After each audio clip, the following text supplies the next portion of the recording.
কিন্তু ভাই কাছে তো আমাদের টাকা পয়সা নেই, খাবোটা কি করে?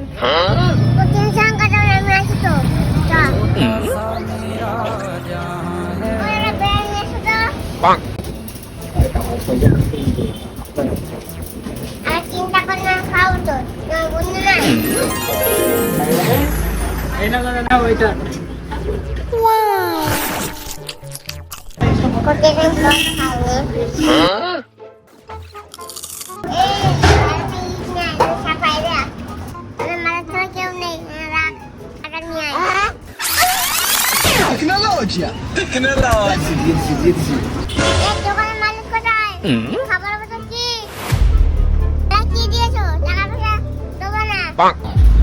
খালা এটা কোথা থেকে আসলো? ये फंस गया सी है। কি করে? ছোট বাচ্চা কিনেছি তো বলো ছোটটা ইট নিয়ে এসছে আর এত বড়টা ইট নিয়ে এসছিস আমার শালাকা ভাই বিশাল ধান্দা।